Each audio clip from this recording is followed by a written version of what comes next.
Good morning mga kabisland. So dito po tayo ngayon sa Tagkawayan, Quezon. So new property na naman tayo mga kabisland. Ano po? So yung property po natin ay 3 hectares. Yan. So tabi po siya nitong mga kabisland nitong cemented na barangay road. Ano po? So mula po sa town proper, mga 5 kilometers lang po yung tinakbo po namin. Ano po? So wala naman po kayong dadaanan na rough road kasi pure po yan na ganito, na cemented road. Ano po? So yan, mga kabahayan po ito mga kabisland. Tapos may mga tindahan din dito. Ano po? Yan, so yan, meron din dito ng ano. Ito Muslim village po kasi ito mga kabisland. Ano po? So bali yung property mga kabisland is nandito po siya. Ito po yung bakod niya, may bakod po dito hanggang dito po sa kahoy na to. Yan, hanggang dito po siya. Yan, so dito po yung daan. Ano po? Tapos meron po ditong bakod ulit pag ganun. So ito po yung property. So bali tabi po siya ng kalsada pero mga 6 meters lang po yung frontage po niya dito sa cemented barangay road. So kasya lang po yung isang sasakyan. So bali ito po yung bakod, saka ito siya. Yan, so bali papunta na po doon yung 3 hectares mga kabisland. Yan, so maganda mga kabisland kasi siyempre nakita naman po natin nakakarabaw na siya. Malinis ang tingnan, tapos maganda at malapit din po siya dito sa mga kabahayan. Ano po? Yan, so meron din mga wifi mga kabisland, may signal. Ano po? May kuryente. First ng tubig, meron din mga kabisland. So yan may mga ilang puno po ng nyog. Ano po, so ito mga kabisland ay siya, party din na siyang residential. Ano po, yan, so yun kasi yung Muslim village kasi yun, yung papunta doon. Ano po, kaya ito po talaga yung mga kabahayan. So medyo masuka lang po yung area na to. Ano po, yan, so tingnan po natin sa loob mga kabisland. So maganda mga kabisland kasi syempre kahit na medyo mababa po yung sasakyan nyo, ay di pwede pa rin po ninyong mapasok. Ano po? Yan. So ganda po yung loob ng property. Yan. So maganda dito mga kabisland pag nalinisan to, tapos pwede nyo taniman ng kakao, kape. Ano po? Yan. So ibang fruit bearing trees o yung mga gusto po ninyo. Pwede rin mga kabisland paghahayupan. Kasi flatland naman po siya mga kabisland. So makita po ninyo. So sa ngayon kasi mga kabisland medyo malusak talaga siya. Ay, malusak, madami siyang damo. Madaming kahoy. Yan. Kita po natin. So pasukin natin. Flatland naman siya mga kabisland. 100% flatland siya. Kasi sabi ni Kuya, dati tinatanamin ito ng mais. Ano po? Yan. So ngayon hindi napabayaan na. So nagkaroon siya ng mga ganito. Madumi siya. Ganito siya mga kabisland. Napakaganda nitong taniman po ng mga kakao. Ano po? Yan, kasi bilad na bilad, mais pwede rin kasi talagang bilad na bilad siya sa araw. Ano po? Yan. Kaso hindi natin maiikot masyado kasi grabe ang damo dito sa harapan. So wala na tayong dadaanan. Kita po ninyo. Pero ang ganda po nito mga kabisland. Ano po? So kung titingnan natin yung katabi, halos ganun din naman po yung structure ng lupa po nito. So pantayan din po talaga lahat.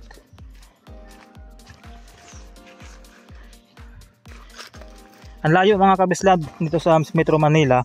Yan, mga 6 to 7 hours drive. Ano po? Then ang meet up po natin ay sa McDonald's pa rin po ng Tagkawayan. So simula McDonald's yan. So magdadrive lang tayo ng 5 kilometers. Yan. So yun naman po yun. Maganda na at wala naman na po tayong dadaanan na rough road. Yan. O yung mga kabisland ganyan po structured ng lupa niya. Halos itong na yan, itong mga kapantayan na yan. Ano po? Yan po. Ganyan din po siya, simlang din po siya. Kapantayan. Ayan. So may bakod po dito. Yan po siya. Ang ganda niya. Ito po yung ito lang po yung parang naiiwan na medyo madumi. Ano po, na medyo makalat. Yan, itong area na to, itong 3 hectares na yan. So dire-diretso po yan. Ano po. So ganda mga kabisland, accessible din naman even though na maliit lang po yung frontage niya sa kalsada. Ano po, at least ang maganda naman po doon, talagang siya, hindi na kayo bibili ng right of way, hindi na kayo gagastos. So buhay din po ang may-ari nito mga kabisland. So titulado rin. So maganda naman po yung papel po nito. Kaya okay na okay din po siya. So pagkabili nyo, so pwede na po siyang i-transfer agad-agad. Ano po? Yan ang maganda doon. Yan siya. So dito po yung Muslim village na ano po. Tapos yan, ito naman yung kabahayan siya. Yan po siya. So meron din po, unahan lang po ito mga kabislan, nung binibenta namin property po dito na may bodega, tapos merong fish pond. Ano po, yan, unahan lang po yan. So yung kalsada na rin yan doon ng ano. Ang ganda po niya. So wala lang siya masyadong nyug mga kabislan. Ano, makita po ninyo. Wala siyang masyadong nyug. So pwede po nating tingnan yan. Titingnan natin. Yung gilid. Ano po. Kung ano. Tingnan natin. Para makita po ninyo yung gilid niya. Yan po yung property mga kabislan. Itong nasa kaliwa ko. Ano po. So dito lang ako dumaan sa medyo malinis para mapuntahan din natin yung likod ng property.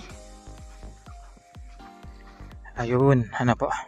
So ibig sabihin mga kabislan, ito lang po pala yung madumi. Ano? Ito lang yung maduming area. Itong parang nasa medyo part na to. Yan. Kasi pagdating dito sa dulo mga kabislan ng property, hindi naman na siya madumi. Ano po? Hindi na siya makalat. Yan, kung makita po ninyo dito. Yan. Ito yung property mga kabislan ha. Kasi bakod na yan. Yung bakod na yon, dire-diretso po yun doon sa bakod na doon. Sa labas na yon. So ito property po yan.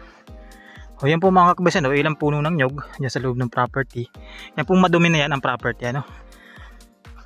Tapos dito tayo sa tabid naman tayo dito sa bakod. Yan. So ito mga kabislan. Simula dyan sa bakod na to. Ano po? So ito property pa po ito. So ito po yung property niya 3 hectares hanggang doon sa mga may mga bakod po doon. Yan. So may mga fruit bearing trees din. Ano po? Kasi ilang puno ng nyog. Tapos meron siyang ganito mga kabislan do. Meron siyang part na ganito. Yung ito kasi may mga tubig to eh. So ganun din lang siya. Parang meron siyang mga tubig-tubig dito. So pwede nyo gawin yan. Pwede nyo develop din yan. Fish pond. Ano po? Yan kasi may bukal po yan no. So ito mga kabislan, nasa loob tayo ng property. So medyo madumi siya yung gitna niya na part. Ano po, pero ang ganda, 100% flat land talaga. Yan siya. So hindi siya masyadong mapuno, ano po. Hindi siya madaming, wala siyang masyadong tanim na nyog. Pero maganda po yung structure ng lupa. Yan. Ano, pwede po kayo dito mag hayupan, ano po. Pakaganda nito. So makita po ninyo, ito po yung parang pond, ano, medyo malalim na area, no. May mga tubig ito mga kabislan, oh. Yan. May mga tubig po ito. Itong area na ito mga kabislan, itong madaming ibang klaseng po tumutubo na damo na yan. Yan. Yan, yung parang ano na yan.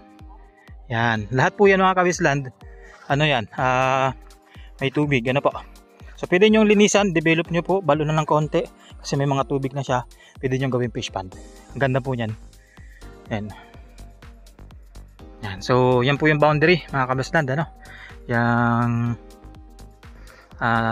yung mga bakod na yan, ano po. So pwedeng ganyan din ang paggawa nyo dito. Maganda dito, may bakod na po yung gilid. Yan, ano. So hindi na kayo magbabakod yan. Hindi na yung boundary. Ito mga kabislan, malaking puno po ng santol. Nakikita nyo na yan. Ganda.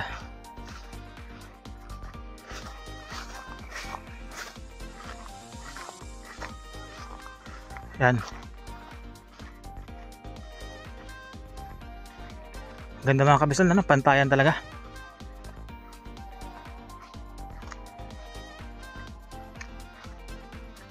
Ayan po siya. So madami, pwede kayo mag-alaga ng bakahan. So hanggang dito mga kabislan, hanggang dito yung basa niya. Pero ito, wala lang masyado. Doon talaga yung medyo malalim. Ano po? Ang ganda mga kabislan, ano? So hindi na kayo magbabakod masyado kasi ano na siya eh. May mga binakudan na ng mga nakabili dito nung una. Kaya makita po ninyo. Ang ganda. So ito lang talaga yung ano niyo, lilinisan. Puputula. Pwede naman pong ulingin yan mga kabislan para mapera nyo pa yung mga puno dito. Yan. So kung gusto nyo pong mabisita itong mga kabislan, feel free to ask lang po, ano. Pa-schedule lang po kayo ng tripping. Yan. So meet up natin sa McDonald's Tagkawayan, ano po. Yan. Send lang kayo ng message sa akin, ano po, sa aking Facebook account, sa aking Viber, WhatsApp. Text kayo sa akin cellphone number, ano. Yan. So ito mga kabislan, binibidyoan ko din na po ito yung property, ano. Hanggang dito lang po siya. So nandun lang kasi yung bakod nyo. So dito lang tayo dumaan sa gilid, ano po. Yan. Yan, so hanggang dito lang tayo mga kabislan. Kung meron pa po kayong mga questions, inquiries, so yun. Message na po kayo sa akin. Ano po? God bless po sa lahat. Ingat po palagi.